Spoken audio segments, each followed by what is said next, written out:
Hello, hello, hello. I'm so sorry about that. We had a technological malfunction, and none of my devices were registering on my laptop. So we found a workaround. I am back to do this session.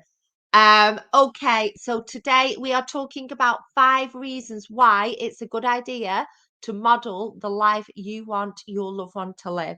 So let's try again with this. I'm just trying to open up my notes, which now are also not working. Just bear with me 1 second.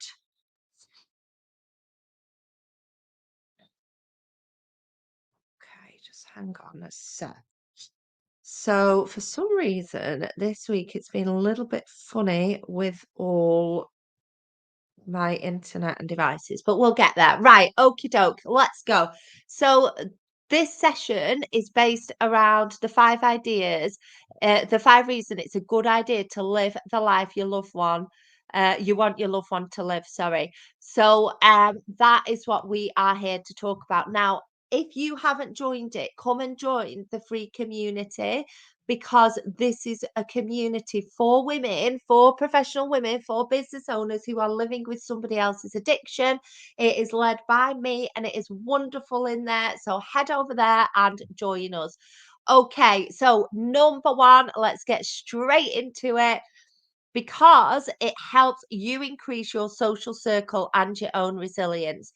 So, if you increase your social circle and open yourself up and really push yourself to spend time with friends, with family, with colleagues, whoever it is, then that is going to help you because we know that the opposite of addiction is connection, and that goes for you too. So, please, please, please make sure you are really pushing yourself to do just one thing a week for yourself with other human beings that don't live in your family home. Okay. And that will really, really help you improve your own capacity to look after others. For example, your loved one who is using substances. So please go and do that. Number two, the reason why it's a good idea to model the life you want your loved one to live is because you deserve to live your most happy and peaceful life. And only you can decide and control how you live it. So, this is something that you have within your control. You cannot make changes on behalf of another person, but you can make changes for yourself. And if you model living a happy and peaceful life, your loved one is going to see that. Your loved one is going to see that life that you are living, regardless of their substance use. Because when you're living in the chaos and the crisis and the drama, they continue to live in the chaos and the crisis and the drama. Bear in mind that none of this is your fault, but there are ways that you are well in control of speeding up or having the best possible chance of speeding up your loved one's recovery process. Okay. Um, Number three, the third reason why it's a good idea to model the life that you want your loved one to live is because your loved one will see that there is more to life than their substance. So don't let the drug or the alcohol or both, whatever it is, win.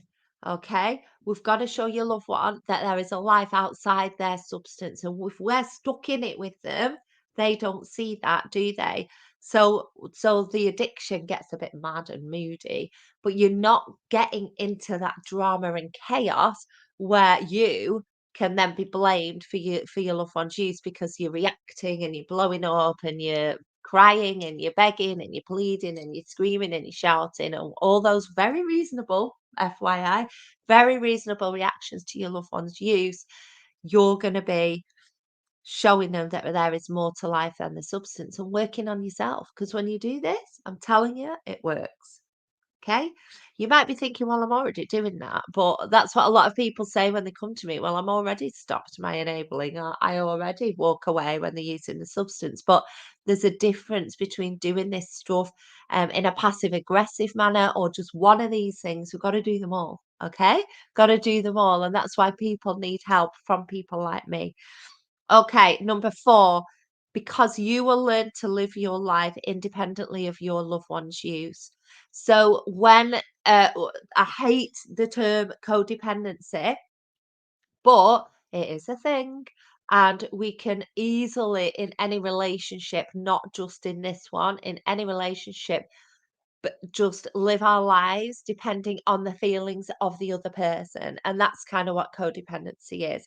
And I don't use that term lightly, and I don't really use it in my work, but most people know it. So that's why I refer to it.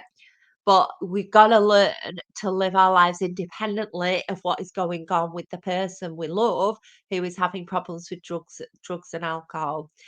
Really, really important. And I'm working with clients now around this who have said, I feel like I need to live my life and start my mood is depending on my loved one's mood, and we've got to do quite a lot of work around that, and only you can change it.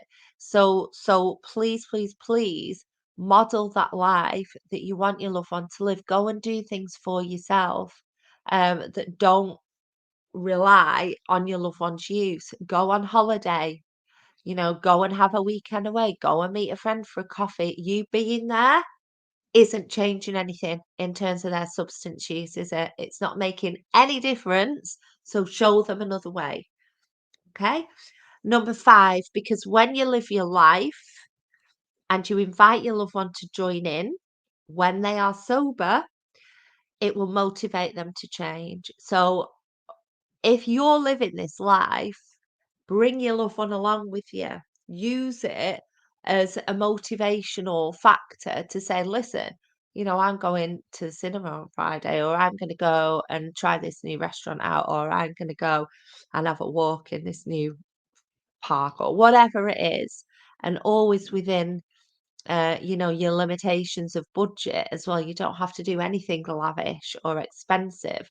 It's about giving them your time and showing them that there is more to life than the substance again. When we do this, when we bring them along with us to experience these things that may give us endorphin hits, dopamine hits, serotonin hits, that will affect the way their brain is functioning as well, and they will start to get the rewards from things other than their substance. So that is what we want. We want them to realize they can get rewards from things other than the substance. So let's have a recap there then. Number one, because it helps you to increase your social circle and your own resilience. Number two, because you deserve to live your most happy and peaceful life, and only you can decide and control how you live it. Okay.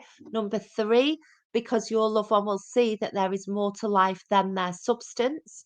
Number four, because you will learn to live your life independently of your loved one's use. And number five, because when you live your life and invite your loved one to join in when they are sober. If they're intoxicated, they don't get to join in with you. It will motivate them to make a change. Trust me, this works. So, once again, then, if you've got this far, please, please, please come and join the Facebook group, the community that we are building. Not My Addiction. You can search for it in your search bar on Facebook, or you can look for that link. And I will also pop it in the comments after the session today as well. And today is my birthday, which I said at the start of the last session. And I've got my brand new one snug on that my family bought me, so I wanted to show you it. I hope you all have a great day. And obviously, if you've got any comments, thoughts, feelings, reflections, just post it in on wherever you're watching on my social media sites, or feel free to drop me a DM to book in a session with me to see how I can help. Okay, I will see you next week. Bye.